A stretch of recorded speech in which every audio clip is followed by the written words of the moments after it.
Good afternoon, everybody. Flood waters are still raging across parts of our state, and the risk to life is rising with the angry waters.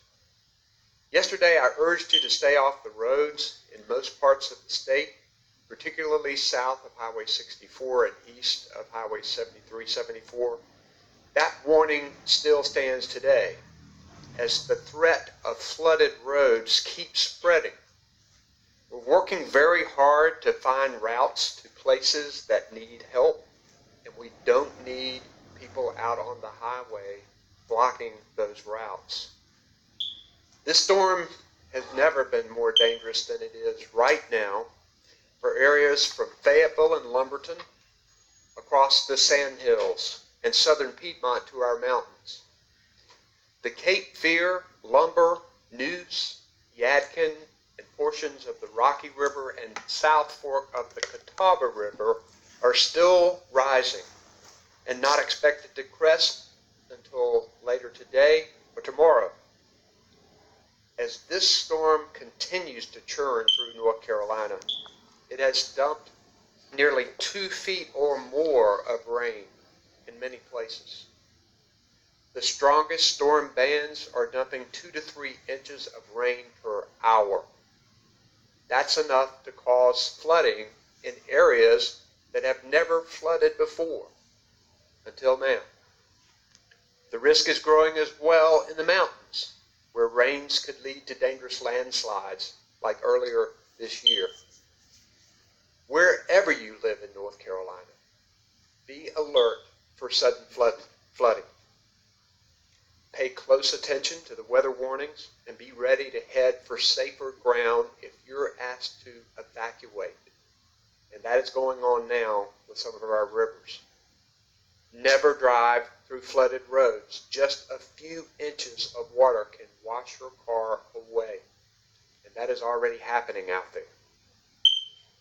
This morning I flew with the Coast Guard to witness some of the damage that Florence has brought to eastern North Carolina.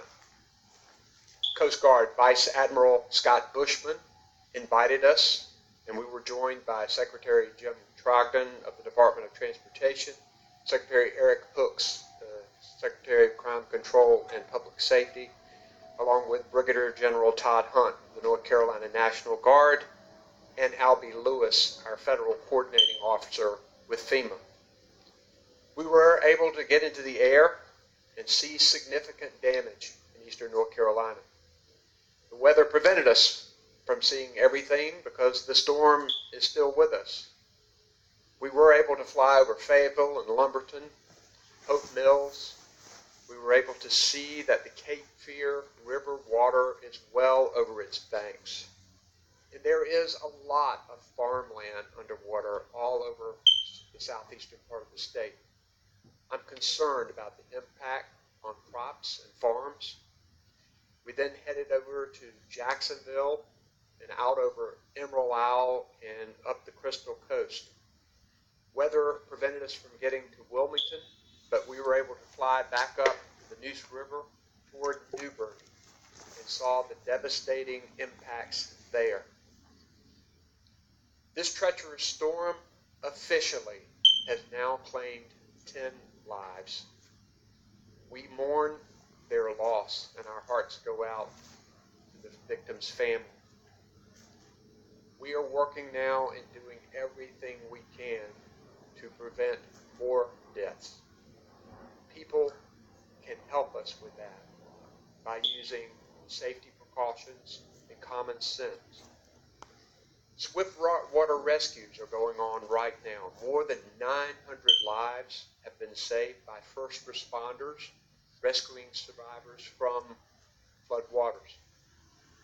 We have about 15,000 people or more, that number's fluid, remaining in about 150 shelters across the state. Mass shelters are open in Winston-Salem and Chapel Hill, and additional shelters will be open if necessary. Across the state, around 700,000 people right now are without power. We appreciate the utility crews from North Carolina and beyond who are here to help restore power. But people need to understand that some areas are likely to be without power for a while. I know they are working as hard as they can.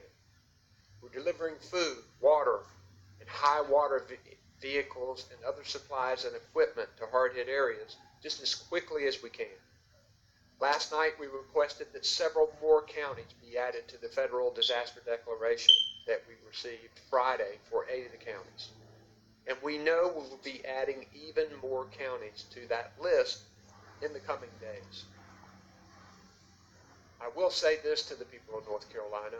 Eventually the skies will clear and the floodwaters will recede.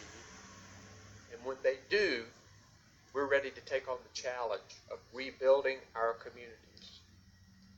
My promise to the people of North Carolina and to the towns, cities, farms, and businesses damaged by Florence is this: North Carolina is with you, and we are in it for the long haul. We have a strong team responding to this storm and preparing for its aftermath. I'm first going to recognize our Director of Emergency Management, Mike Sprayberry, for a few remarks. Mike? Thank you, Governor.